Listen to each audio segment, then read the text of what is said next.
Assalamualaikum. Sambungan kelas geografi pada hari ini, kita akan masuk bab 8 iaitu penduduk di Malaysia. Kalau kamu ada buku teks, kamu boleh rujuk muka surat 86. Jadi dalam bab 8 ni hanya ada 2 sahaja subtopik.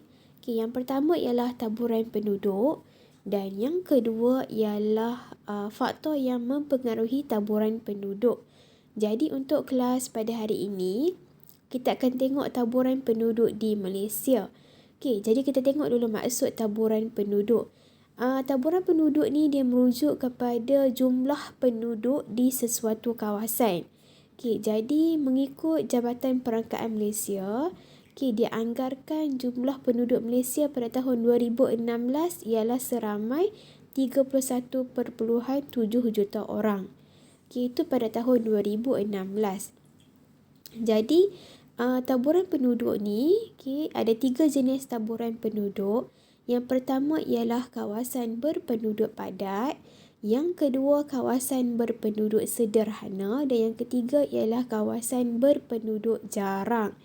Jadi kita akan tengok yang pertama dulu, kawasan berpenduduk padat. Jadi kawasan berpenduduk padat ni maksudnya ialah kawasan yang mempunyai penduduk yang ramai. Biasanya terletak di kawasan yang rata dan subur serta dia kata sesuai untuk pelbagai kegiatan seperti pertanian, perindustrian, perniagaan dan juga perlombongan. Jadi biasanya kawasan yang mempunyai penduduk padat ni terletak di ibu negeri bagi setiap negeri-negeri di Malaysia. Dia bagi contoh, antara bandar utama yang berpenduduk padat ialah wilayah Persekutuan Kuala Lumpur, Shah Alam Selangor, Kuching Sarawak, Kota Kinabalu, Ipoh, Alor-Setar dan juga Johor Bahru. Jadi itu antara kawasan yang mempunyai penduduk padat. Yang kedua ialah kawasan berpenduduk sederhana. Jadi kawasan berpenduduk sederhana ni dia kata tertumpu di kawasan pertanian, pesisir pantai dan juga di bandar kecil. Jadi dia bagi contoh ialah di Tumpat Kelantan, Dungun Terengganu dan juga Felda Tengku di Sabah. Dan yang terakhir, taburan penduduk yang terakhir ialah kawasan berpenduduk jarang. Biasanya kawasan berpenduduk jarang ni terletak di kawasan yang berhutan tebal, kawasan tanah tinggi dan juga di kawasan pedalaman. Biasanya kawasan berpenduduk jarang ni didiami oleh orang asli lah, perkampungan orang asli. Jadi kawasan berpenduduk jarang ni dia agak sukar untuk mendapatkan kemudahan. Kemudahan dari segi sekolah, dari segi hospital dan juga lain-lain kemudahan yang disediakan oleh kerajaan.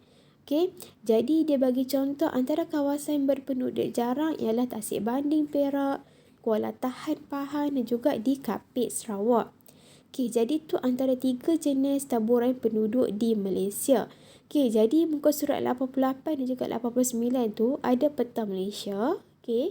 Jadi kamu boleh tengok antara negeri yang mempunyai penduduk padat, sederhana dan juga jarang. Kalau yang warna merah tu merupakan kawasan berpenduduk padat. Warna koko kawasan yang berpenduduk sederhana dan yang warna kuning ialah kawasan berpenduduk jarang. Jadi itu sahaja untuk kelas pada minggu ini. Untuk kelas yang seterusnya kita akan masuk subtopik 8.2. Jadi untuk nota pada hari ini, kamu tulis tajuk taburan penduduk di Malaysia. Salin ketiga-tiga kotak jenis taburan penduduk. Nombor 1, nombor 2 dan juga nombor 3. Sekian itu sahaja.